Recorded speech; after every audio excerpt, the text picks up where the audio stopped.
இஸ்லாமியர்களை அவர் ஒரு பீரியட் தீவிரவாதி என்று முத்திரை குத்துவது போன்ற துப்பாக்கி என்கின்ற ஒரு படத்தை எடுத்தார். அது குறித்து எதிர்ப்பு வந்ததற்கு பிறகு தொப்பி அணிந்து கொண்டு ஒரு இஸ்லாமியராகவே ஒரு நாடகத்தை அவர் நடிப்பார் என்று அவருடைய தந்தை சந்திரசேகர் அவர்கள் சொன்னார். வெறும் அடையாளத்திற்கு தொப்பியை அணிந்து கொண்டு நோன்பு கஞ்சி குடிப்பது மட்டும் இல்லை, இந்த மார்க்க அறிஞர்கள் என்கின்ற பெயரை வைத்துக் கொண்டு இருக்கக்கூடியவர்கள் இது போன்ற விஷயங்களில் கலந்து கொண்டு உங்களை தரம் தாழ்த்திக் கொள்ளாதீர்கள். இறைவனுக்கு பதில் சொல்ல நீங்கள் கடமைப்பட்டு இருக்கிறீர்கள். இவையெல்லாம் அடையாள அரசியல்களாக இருக்கிறது. உண்மையில் இஸ்லாமிய ஜீவாதார பிரச்சனைகளை குறித்து பேசுவதற்கு, எதிர்த்து நிற்பதற்கு எந்த அரசியல் கட்சி தயாராக இருக்கிறது என்கின்ற கேள்வியை நீங்கள் கேட்க கடமைப்பட்டு இருக்கிறீர்கள்.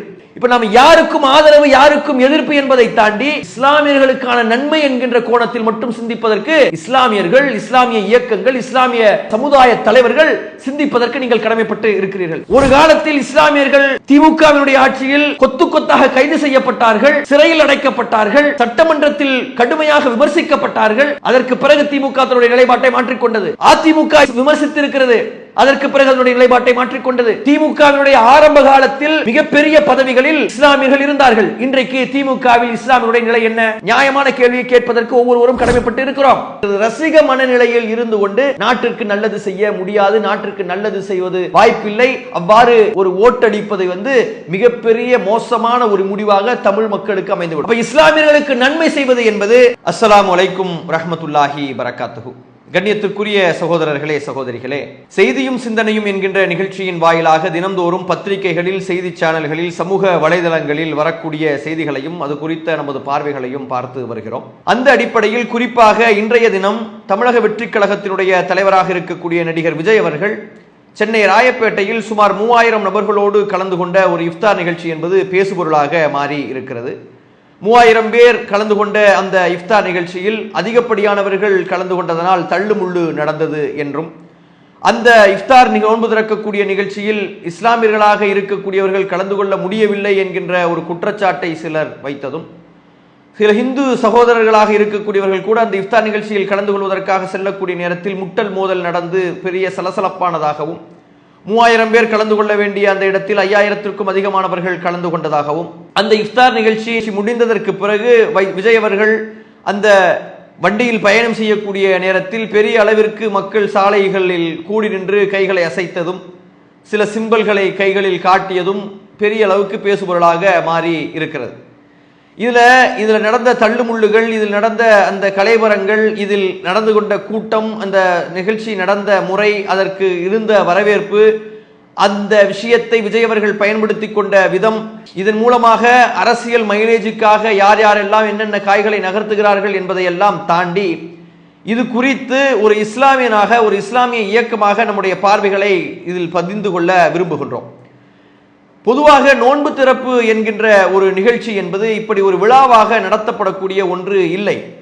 இது ஒரு வணக்கம், இறைவனுக்கு அஞ்சியவர்களாக, இறைவனை மனதில் நினைத்தவர்களாக ஒரு செய்யப்பட வேண்டிய ஒரு வணக்கம். இந்த வணக்கத்தில் இப்படிப்பட்ட செயல்களை செய்வதற்கு மார்க்கம் அனுமதிக்கவில்லை. ஆனால் இதை சமூக நல்லிணக்கம் என்கின்ற நோக்கில் செய்வதற்கு ஒரு சில அரசியல் கட்சிகள் விரும்புவார்களேயானால் அவர்கள் இந்த விஷயத்தில் மட்டும் செய்துவிட்டு மற்ற விஷயங்களில் எவ்வாறு இருக்கிறார்கள் என்கின்ற சில விஷயங்களை நாம் பார்க்க வேண்டிய ஒரு தேவை என்பது இருக்கிறது. இப்போ விஜய் அவர்கள் இந்த விஷயத்தை செய்கிறார்கள். அதே நேரத்தில் இஸ்லாமியர்கள் சார்ந்து நடக்கக்கூடிய விஷயங்களில் அவருடைய நிலைப்பாடு என்ன இருக்கிறது என்பதை அவர் சொல்ல வேண்டிய தேவை என்பது இருக்கிறது. இஸ்லாமியர்களாக இருக்கக்கூடிய நபர்கள் தொப்பியை அணிந்து கொண்டு அந்த நிகழ்ச்சியில் கலந்து கொள்வதன் மூலமாக இவர் ஒரு பெரிய ஒரு நன்மையை சமூகத்திற்கு செய்துவிட்டார் என்று கருதுவார்களேயானால் தங்களை தாங்களே அவர்கள் ஏமாற்றிக் கொள்கிறார்கள் என்கின்ற ஒரு விஷயத்தை தான் நாம் சொல்ல வேண்டிய ஒரு தேவை என்பது இருக்கிறது. முதலில் இது ஒரு வணக்கம். இந்த வணக்கத்தை நீங்கள் இவ்வாறு பிரபலப்படுத்த வேண்டியதும், இந்த அளவிற்கு ஒரு வெளிச்சத்திற்கு கொண்டு வர வேண்டியதும் இல்லை. இது இறைவனுக்கும் உங்களுக்கும் இடையில் நடக்க வேண்டிய ஒரு விஷயம். இதை ஒரு அரசியல் தலைவர் அல்லது ஒரு சினிமா நடிகர் புகழ் வெளிச்சத்தில் இருக்கக்கூடியவரோடு கலந்து கொள்வதன் மூலமாக இறைவனுக்கு மட்டுமே செய்ய வேண்டிய அந்த வணக்கத்தில் இருக்கக்கூடிய ஈடுபாடு என்பது இருந்ததா என்கின்ற கேள்வி அந்த நிகழ்ச்சியில் கலந்து கொண்டவர்கள் தான் பதில் சொல்ல வேண்டிய ஒரு கேள்வியாக இருக்கிறது. இந்த நிகழ்ச்சியில் மிகவும் மனசுக்கு வருத்தப்படக்கூடிய விஷயமாக என்ன இருக்குதுன்னு சொல்லி கேட்டா, அந்த பொதுமக்கள் கலந்து கொண்டார்கள், பொதுமக்களுக்கு சொல்ல வேண்டிய செய்திகள் என்பது சிலது இருக்கிறது. ஆனால் பொதுமக்களை தாண்டி மார்க்க அறிஞர்கள் என்று தங்களை அழைத்துக் கொள்ளக்கூடியவர்கள், புகழ்பெற்ற பள்ளிவாசல்களில் இமாம்களாக இருக்கக்கூடியவர்கள், பேருக்கு பின்னால் காஷிஃபி காசிமி என்று எல்லாம் பட்டம் போட்டுக் கொள்ளக்கூடியவர்கள், வாராவாரம் அரசியல் சார்ந்த மார்க்கம் சார்ந்த கருத்துக்களை உரை வீச்சுக்களின் மூலமாக சொல்லக்கூடியவர்கள் எல்லாம் வாய் முழுதும் பல்லாக முகவெல்லாம் வெளிரி போய் ஒரு நடிகருக்கு முன்னால் நிற்பதை அத்தனை புலங்காகிதத்தோடு நிற்கக்கூடிய காட்சிகளை நாம் பார்க்கிறோம். தளபதி என்று மூச்சுக்கு பல தடவை கூப்பிடக்கூடிய ஒரு செயலை நாம் பார்க்கிறோம். மக்களை நேர்வழிப்படுத்த வேண்டிய ஒரு சமூகத்தினுடைய தலைவர்கள், ஒரு மார்க்கத்தை சொல்ல வேண்டிய அறிஞர்கள் ஏன் இவ்வாறு தரம் தாழ்ந்து செல்கிறார்கள் என்கின்ற ஒரு கேள்வி என்பது வருகிறது. அரசியல் கட்சியை சார்ந்தவர்கள் அரசியல் லாபத்திற்காக இஸ்லாமிய கட்சிகளில் சிலர் செய்கிறார்கள், அதுவே மிகப்பெரிய தவறு. அதை தாண்டி ஒரு மார்க்க அறிஞராக இருந்து கொண்டு ஒருவர் இப்படிப்பட்ட காரியத்தை செய்வாரே, ஆனால் அவர் என்ன மார்க்கத்தை கற்றுக்கொண்டார் என்பதுதான் இதில் மிகப்பெரிய ஒரு கேள்வியாக இருக்கிறது. மக்களுக்கு நீங்கள் என்ன சொல்ல வருகிறீர்கள் என்பது மிகப்பெரிய ஒரு கேள்வியாக இருக்கிறது. இளைஞர்களை எந்த வழியை நோக்கி நீங்கள் நடத்துகிறீர்கள் என்பது ஒரு கேள்வியாக இருக்கிறது. விஜய் அவர்களை நீங்கள் ஆதரித்து அவருக்கு பின்னால் நீங்கள் இப்படிப்பட்ட ஒரு காரியத்திற்கு நிற்பீர்களேயானால் வாய் முழுதும் பல்லாக உங்களுடைய முகம் ஜொலிஜொலிப்போடு அந்த விஷயத்தில் பங்கு கொள்வதற்கு தயாராகி விடுமையானால் என்ன அறிவுரையை நீங்கள் இளைஞர்களுக்கு சொல்வீர்கள்? சினிமாவில் வரக்கூடிய அனாச்சாரங்கள், சினிமாவில் வரக்கூடிய ஆபாசங்கள், சினிமாவில் வரக்கூடிய நடனங்கள், சினிமாவில் வரக்கூடிய அத்துமீறல்களை இளைஞர்களிடமிருந்து தடுத்து நிறுத்த வேண்டிய நீங்கள் இதற்கெல்லாம் அங்கீகாரம் கொடுக்கிறீர்களா என்கின்ற கேள்வி என்பது வருகிறது. இப்போ விஜய் என்பவர் இன்னைக்கு அரசியல் கட்சியை ஆரம்பித்திருக்கிறார். ஆரம்பித்த நிமிடத்திலேயே அவருடைய கடந்த காலங்கள் எல்லாம் மறைந்து விடாது. அவர் ஆடிய ஆட்டங்கள், அவர் இஸ்லாம் குறித்து பேசிய விஷயங்கள் எல்லாம் மறைந்து விடாது. இஸ்லாமியர்களை அவர் ஒரு பீரியட்ல தீவிரவாதி என்று முத்திரை குத்துவது போன்ற துப்பாக்கி என்கின்ற ஒரு படத்தை எடுத்தார். அது குறித்து எதிர்ப்பு வந்ததற்கு பிறகு தொப்பி அணிந்து கொண்டு ஒரு இஸ்லாமியராகவே ஒரு நாடகத்தை அவர் நடிப்பார் என்று அவருடைய தந்தை சந்திரசேகர் அவர்கள் சொன்னார்கள். இப்ப இதுல இஸ்லாமிய அறிஞர்களாக இருக்கக்கூடியவர்கள் இதற்கு பதில் சொல்ல கடமைப்பட்டிருக்கிறார்கள். அந்த இடத்துல போய் நீங்க அமர்கிறீர்கள், அந்த இடத்துல இஸ்லாமிய அடிப்படையில் தான் எல்லா விஷயங்களும் நடந்ததா, அங்கே இறை வசனங்கள் ஓதப்படுகிறது, அங்கே நோன்பு திறப்பதற்கு சில வார்த்தைகள் சொல்லப்படுகிறது, அந்த கூத்துகளில் நீங்கள் எல்லாம் பங்கெடுத்துக் கொள்கிறீர்கள். இப்படி நோன்பு திறக்கக்கூடிய ஒரு நிகழ்ச்சியை ஒரு மார்க்க அறிஞராக நீங்கள் செய்வது சரியானதுதானா என்பதற்கு அந்த பள்ளிவாசலினுடைய இமாம் பதில் சொல்ல கடமைப்பட்டிருக்கிறார். அந்த பள்ளிவாசலினுடைய நிர்வாகம் பதில் சொல்ல கடமைப்பட்டு இருக்கிறது. உங்களுடைய நிர்வாகம் இதைத்தான் மக்களுக்கு சொல்ல விரும்புகிறதா என்பதை நீங்கள் பதில் சொல்ல கடமைப்பட்டு இருக்கிறீர்கள். அரசியல்வாதிகள் எதை வேண்டுமானாலும் செய்வார்கள். அவர்களுக்கு ஓட்டு, மக்களினுடைய ஆதரவு, புகழ் வெளிச்சம் தேவை என்பதற்காக அரசியல்வாதிகள் செய்கிறார்கள். இஸ்லாமிய அரசியல்வாதிகளும் அதை செய்கிறார்கள். அதை அணுக வேண்டிய விதம், அதற்கு பதில் சொல்ல வேண்டிய வழி என்பது ஒன்று இருக்கிறது. அதில் அந்த இடத்தில் நின்று அவர்களுக்கு அறிவுரை சொல்ல வேண்டிய இடத்தில் இருக்கக்கூடிய ஆலிம் பெருமக்கள் ஏன் இவ்வளவு தரம் தாழ்ந்து சென்றார்கள் என்கின்ற கேள்வியை இளம் தலைமுறையினர் கேட்பதற்கு கடமைப்பட்டு இருக்கிறார்கள். இப்ப இதுல கலந்து கொண்ட இஸ்லாமியர்கள் பார்க்க வேண்டிய விஷயத்தை நாம சொல்ல வேண்டிய ஒரு அவசியம் இருக்கிறது. இதுல சில இஸ்லாமியர்கள் கலந்து கொள்கிறார்கள். இஃப்தார் நிகழ்ச்சிக்காக கலந்து கொள்கிறோம் என்று ஒரு சில இஸ்லாமியர்கள் கலந்து கொள்கிறார்கள். இஃப்தார் நிகழ்ச்சியை இவ்வாறு பிரபலப்படுத்தி படோடோபப்படுத்தி கலந்து கொள்ள வேண்டிய அவசியம் இல்லை. அது மார்க்கத்தின் அடிப்படையில் சரியும் இல்லை. அது தவறான ஒரு காரியம். அது இறைவனுக்கு செய்ய வேண்டிய ஒரு வணக்கம். அது இறைவனுக்காக நெருக்கமாக செய்ய வேண்டிய ஒரு வணக்கம். இப்ப இஸ்லாமியர்களுக்கு ஆதரவாக விஜய் அவர்கள் இருக்கிறார்கள் என்பதை உறுதிப்படுத்த வேண்டுமையானால் விஜய் அவர்கள் நடந்து கொள்ள வேண்டிய விதம் என்பது வேறு வகையில் இருக்கிறது. இந்த தொப்பி அணிந்து கொள்வது, துவா செய்வது போன்று கைகளை உயர்த்துவது, இஸ்லாமியர்களோடு இணக்கமாக இருப்பது போல் காட்டிக்கொள்வது, அவர் உண்மையாக இணக்கமாக கூட இருக்கலாம், தெரியல. ஆனால் இது மட்டும் போதாது. அவரிடம் நீங்கள் கேள்வி கேட்க நிறைய விஷயங்கள் இருக்கிறது. இது ஒரு விதமான இமேஜ் பாலிடிக்ஸாக இருந்து கொண்டு இருக்கிறது. இஸ்லாமியர்கள் எவ்வளவு நாட்கள் நீங்கள் ஏமாறுவீர்கள் என்பதற்கு பதில் சொல்ல கடமைப்பட்டு இருக்கிறீர்கள். இந்த நாட்டில் இஸ்லாமியர்களை ஏமாற்றுவதற்கென்று பல வழிமுறைகளை அரசியல் கட்சிகள் பின்பற்றுகிறார்கள். இந்த சிறிய சிறிய விஷயங்களை கூட புரிந்து கொள்ளாமல் நீங்கள் ஏமாந்து விடுவீர்களோ என்கின்ற ஒரு வருத்தம் என்பது இருக்கிறது. அவர்கள் எண்ணங்கள் உண்மையிலேயே இணக்கத்தை நாடுவதாக இருந்தாலும் இது நமக்கு பத்தாது. இப்படி மட்டும் அவர்கள் சொல்லிவிட்டு சென்று விடுவார்களே ஆனால், அதில் இஸ்லாமிய சமுதாயம் திருப்தி அடைந்து விடுமையானால், உங்களை விட பெரிய ஏமாளிகள் வேறு யாரும் இருக்க மாட்டார்கள். விஜய் அவர்கள் கலந்து கொண்ட இந்த விருந்து நடந்து கொண்டிருக்கக்கூடிய அதே நேரத்தில் இஸ்லாமியர்கள் சார்ந்து நூற்றுக்கணக்கான சம்பவங்கள் இன்றைய தினத்தில் நடந்திருக்கிறது, நேற்றைய தினம் நடந்திருக்கிறது.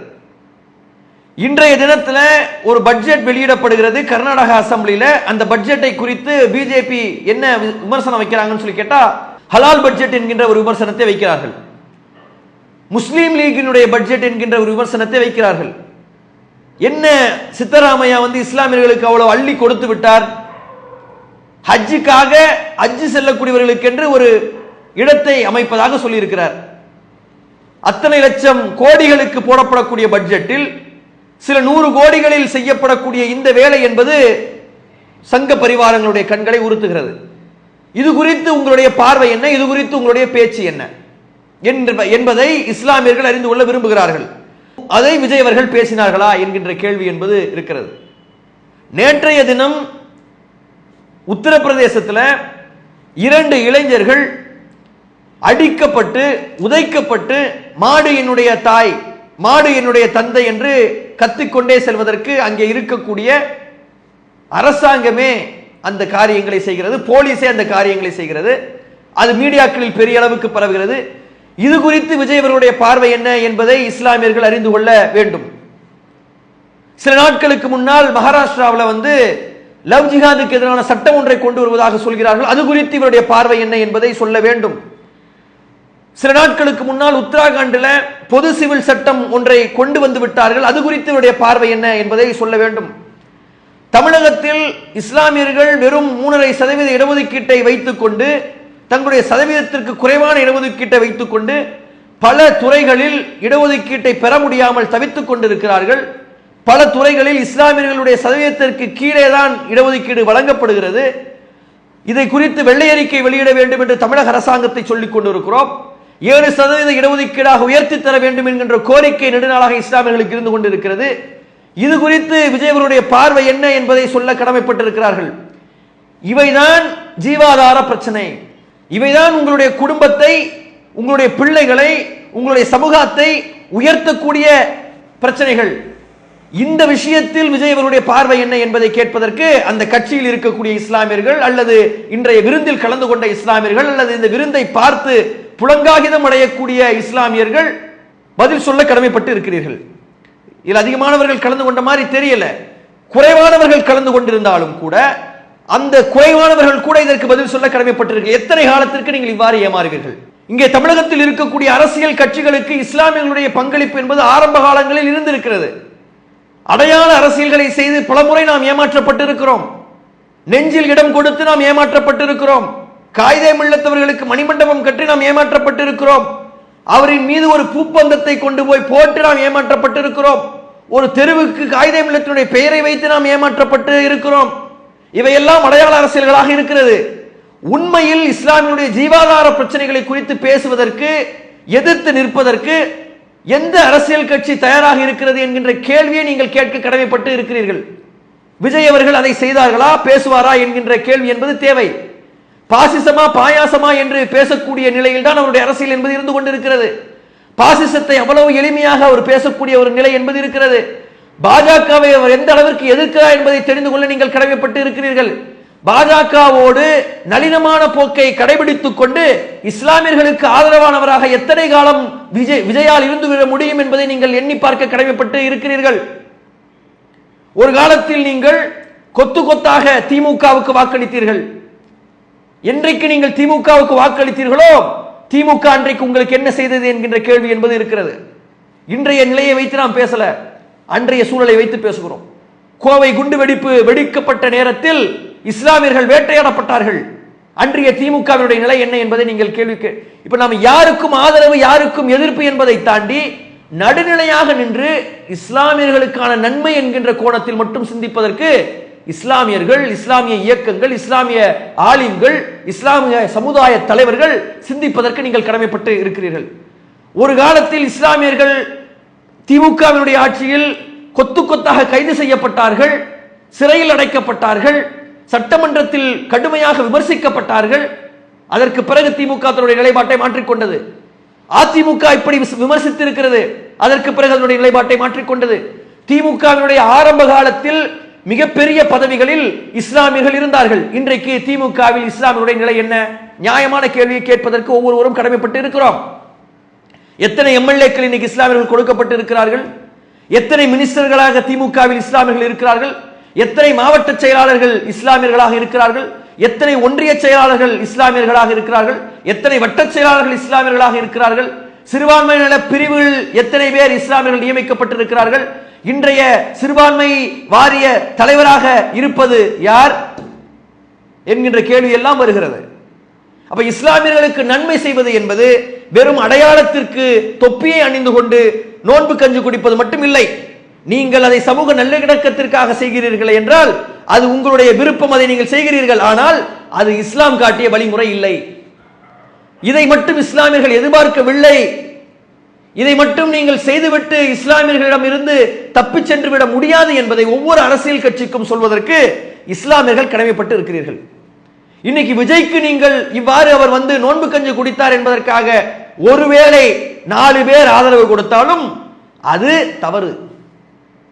மார்க்க அடிப்படையிலும் தவறு, அரசியல் ரீதியாகவும் நீங்கள் பிழை செய்கிறீர்கள் என்பதைத்தான் இஸ்லாமியர்கள் புரிந்து கொள்ள கடமைப்பட்டு இருக்கிறீர்கள். எவ்வாறு திமுகவுக்கு ஆரம்ப காலத்தில் இஸ்லாமியர்கள் மிகப்பெரிய பங்களிப்பை செய்தார்களோ பிற்காலத்தில் இஸ்லாமியர்கள் அங்கே அந்த திமுக என்கின்ற கழகத்தில் புறக்கணிக்கப்பட்டார்கள். இன்னும் பெரிய அளவில் பிரதிநிதித்துவம் கொடுக்கப்பட்டதாக தெரியவில்லை. சில நன்மைகளை அவர்கள் செய்கிறார்கள், மாற்று கருத்தில்லை. இன்றைக்கு பாசிசத்தை எதிர்ப்பதற்கு சில எதிர்ப்புகளை செய்கிறார்கள், சில விஷயங்களை குறித்து பேசுகிறார்கள், பிஜேபியை கடுமையாக எதிர்க்கிறார்கள்.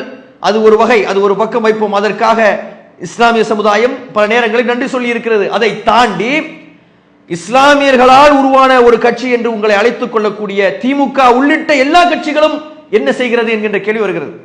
இந்த இடத்துல திமுகவை வைப்போம்.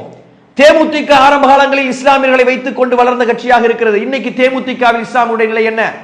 பாமகவை வளர்ப்பதற்காக பட்டி தொட்டி எங்கும் சென்றதில் இஸ்லாமியருடைய பங்களிப்பு என்பது இருக்கிறது.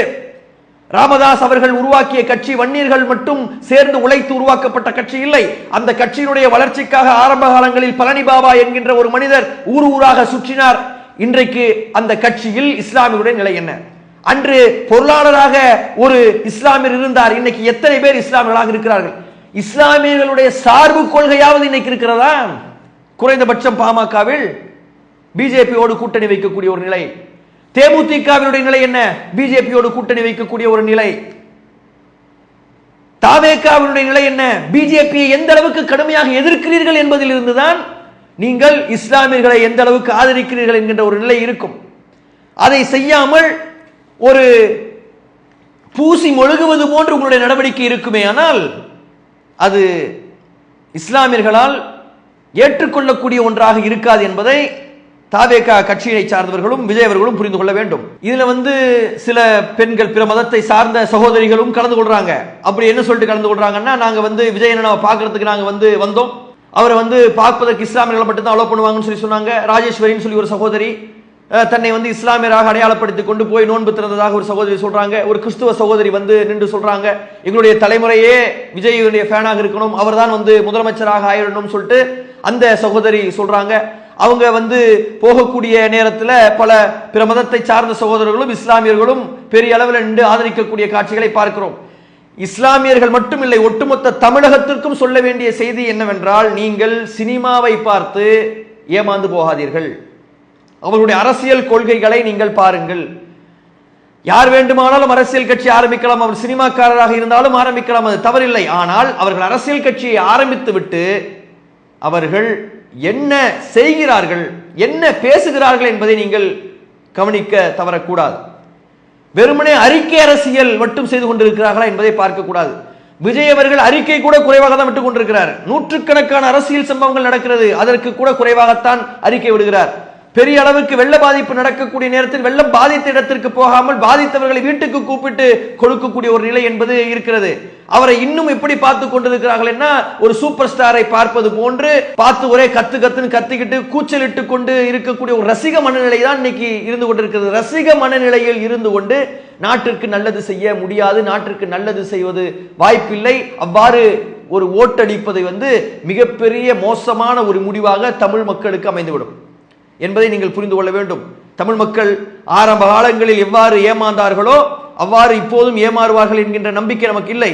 அவர்கள் புத்திசாலிகள், புரிந்து கொண்டுதான் செயல்படுவார்கள் என்கின்ற நம்பிக்கை என்பது இருக்கிறது. ஆனால் இளைஞர்களில் ஒரு சிலர் சினிமாவில் அவர் செய்த காரியங்களை வைத்துக் கொண்டு அவர்தான் அடுத்த முதலமைச்சராக வர வேண்டும், அவர்தான் அடுத்த முதலமைச்சர், என் குடும்பத்தில் 200 ஓட்டு இருக்கு, அது எல்லாமே அவருக்குத்தான் என்று பேசுவதெல்லாம் அது ஒரு அரசியல் புரிதல் மிக குறைவாக இருக்கக்கூடிய ஒன்றாக இருக்கிறது. அதிகமாக இந்த சமூகத்தில் நடக்கக்கூடிய பிரச்சனைகளை புரிந்து கொள்ளுங்கள். இந்த சமூகத்திற்காக உழைக்கக்கூடிய ஏராளமான அரசியல் தலைவர்கள் இருக்கிறார்கள், அவர்களை நீங்கள் ஆதரிப்பதற்கு முயலுங்கள். நன்மை செய்வதற்கு அரசியல் சார்ந்த புரிதலோடு சில திட்டங்களை எடுத்து பலர் வைக்கிறார்கள், அவற்றை புரிந்து கொண்டு நீங்கள் ஆதரியுங்கள். ஒருவேளை விஜயே மற்ற எல்லா அரசியல் தலைவர்களையும் விட சிறந்த அரசியல் கொள்கைகளை வைக்கிறார், மக்களுக்கான நலத்திட்டங்களை வைக்கிறார் என்றால் அதை ஆதரியுங்கள். அப்படி அவர் எதுவும் இதுவரை செய்ததாக தெரியவில்லை. மிக குறிப்பாக பிஜேபி எதிர்ப்பு அரசியலில் அவர் வீரியமாக இல்லை. திமுக எதிர்ப்பு அரசியலைத்தான் அவர் இதுவரை செய்து கொண்டு இருக்கிறார்.